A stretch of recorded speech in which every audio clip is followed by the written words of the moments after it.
sad. Or it is a happy tale.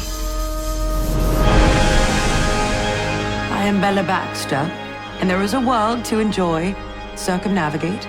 It is the goal of all to... Welcome to Hong Kong and beyond. It is I, Leon, your chronicler. And what have I got for you today? Well, I'm going outside of my comfort zone. On Friday night, just past, Shaz and I went to the cinema. And we didn't go for an action film. We didn't go for an Asian film. We went for a film that you could call Oscar bait. It is the 2023 film starring Emma Stone, William Dafoe and Mark Ruffalo. It is Poor Things. Now, Poor Things was directed by Yorgos Lanthimos. That director, you may have heard of him before. He directed a film called The Lobster and a couple of others. He might not have done many, but what he's done with big names. And I hadn't seen any of his previous films, but this one I came to it because it sounded like it might be a bit of a take on the old Frankenstein story. Now that intrigued me when I heard this. I thought, ooh, I love my gothic horror. I love Hammer horror films, Tygon and all those types of films. And I like Emma Stone as an actress. I am actually a huge fan of La La Land. I thought she was fantastic in that. And the thought of her being in something like this was, yeah, it really piqued my interest. And William Dafoe, such a good actor. I've been a fan of him for a long time, going back to films like Saigon, Platoon, Last Temptation of Christ, some stunning performances. And Mark Ruffalo as well, you know, the Hulk from the Avenger movies. So yeah, Mark Ruffalo, he's been in films like In the Cut with Meg Ryan, which was, you know, a bit of an erotic thriller. He's also been in some hierarchy movies, as well as the Avengers. We got things like Shutter Island with Leonardo DiCaprio, Zodiac, which was fantastic. And if you want to tie it back to Asian cinema, he was also in Windtalkers with Nicolas Cage and Christian Slater, and that film was directed by John Woo. So we have, you know, quite a lot of talent in there in this unusual tale.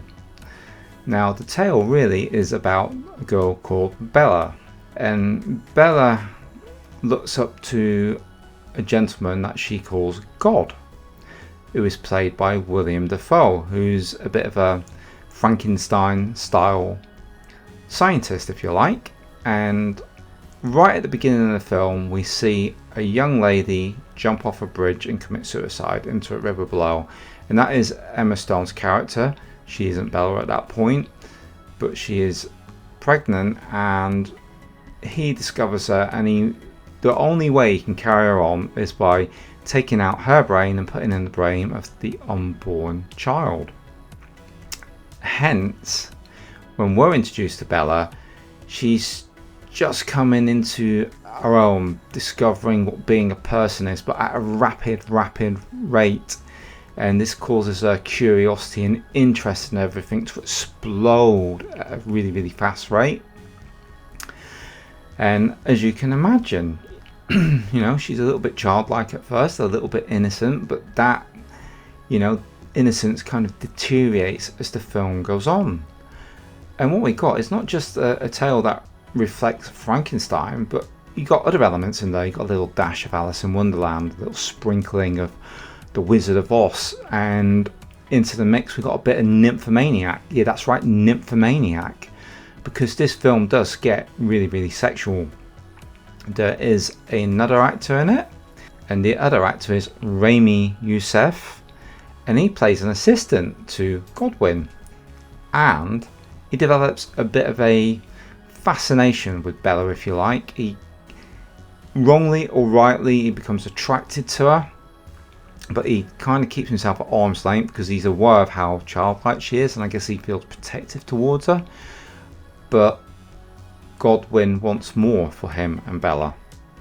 And Bella herself, she discovers that she wants so much more. She thinks she's so inexperienced, And when she meets the lawyer played by Mark Ruffalo's character, who is a bit of a seedy, shady character, he sees her, he takes one look at her and he thinks, ooh, I could have some fun with her.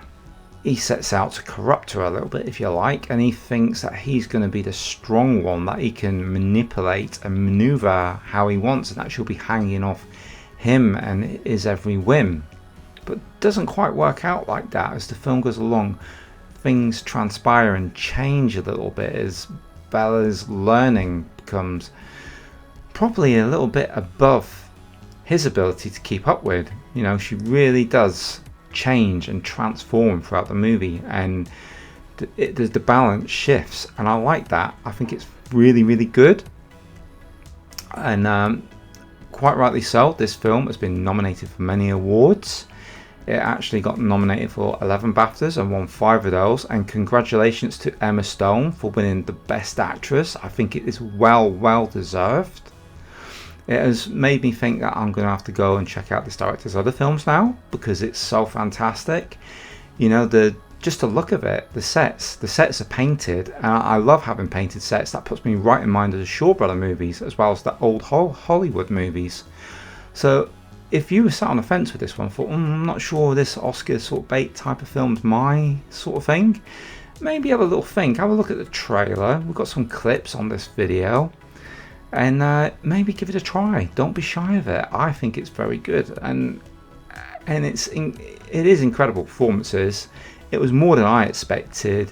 Shaz quite enjoyed it too. I feel like it's a bit of a masterpiece. It's actually an award-worthy film that I think should be getting awards.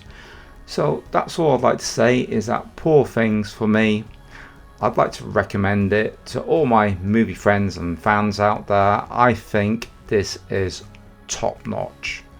So that's about all I have to say for now. I hope you guys enjoyed this brief video, and I'll catch you guys on the next one. Bella!